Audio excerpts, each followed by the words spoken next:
Good afternoon. I'm Mrs. Moye. I'm beneficiary of AAAF, Ajoket Aisha Falabi Foundation. It's nice to meet you, ma. Today is the International Day of the Widows, and we'd like to ask you a few questions, if you don't mind. We heard that, or we've learned that widows have a higher rate of healthcare utilization, in particular taking prescribed medication, which are in part for mental health reasons. Can you tell us a few of your health challenges, whether physical or mental? It's both. Mentally, when somebody lost his husband, you have to think mentally. Mentally, you will not be stable. In physical, we all widows, we have challenges. One problem, most of us are we are on medication for us to be stable.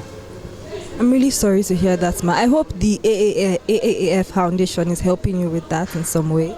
Yes, they are helping us. Once you pour out your problem today, they are ready to assist in any way. In fact, they are really helping most of us. That's good to hear, ma. What about your children? How are they doing? Well, they are doing good. God is helping us and is using AAAF to assist us in their education. Yes. So far, how do you think widowhood has impacted their education in any way? You mean for our children or what?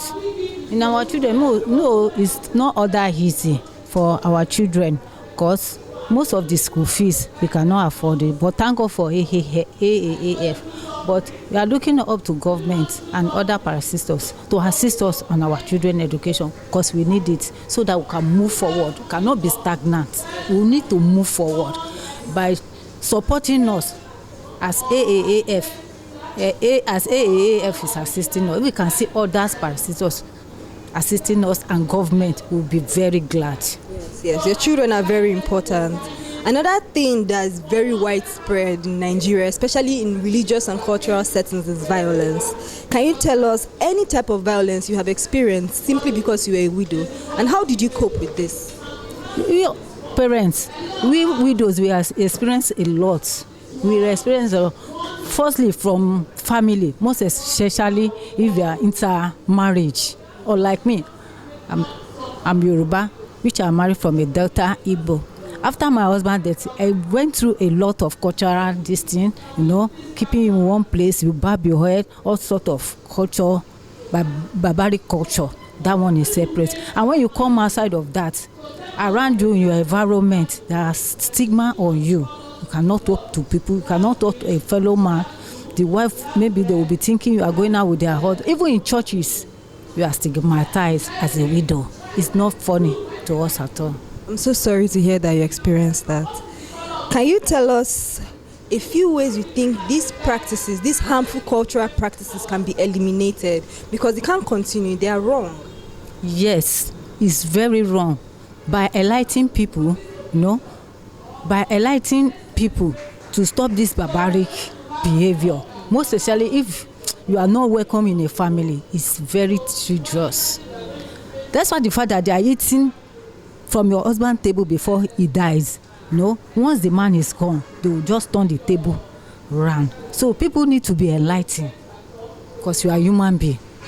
We are not choosing to be a widow by ourselves, but we believe that it is well. It is well, ma. It is well. Well, can you tell us about the issue of wills in Nigeria? A widow of customary law marriage under the death of her husband is completely disinherited under various customary laws in Nigeria.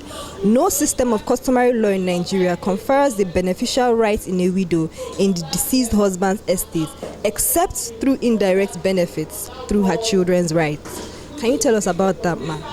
Well, when you talk of the will, I think the will is under law, but our men should have it in mind. It's not everything they will expose to their extended families, because most will do not count.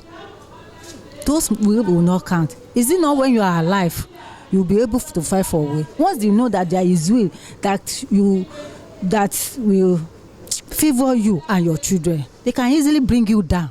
It's when you are alive you can fight for the So the best thing for our men is to keep some secrets with their wife, because we are the next online after them.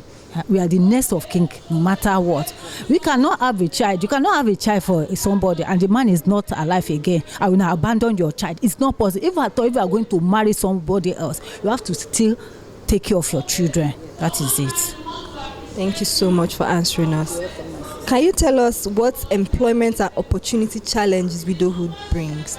Because we know as widows move through their grief, through the loss and the trauma, in the area of economic insecurity, there's a lot of discrimination and stigmatization. So can you tell us about that? How has it been in the area of work, in the area of employment and economically? In the area of work is zero. Because when you look at our society today, they look for young girls or young guys to work, not to talk less of it that we are married. So it's zero for us. So all what we need is for us as a woman, for government and all stake parasitos to empower us. When they empower us, we can stand on our feet and take care of ourselves and our children. Thank you so much for answering me. So can you tell me how social networks help with your life right now? How are the public and private initiatives helping you? Which public and private initiatives are helping you? Which of them are providing income for you? And are these protections adequate? Are they satisfactory, or do you want improvement? On that, although it's on social media, I knew about AAA Health.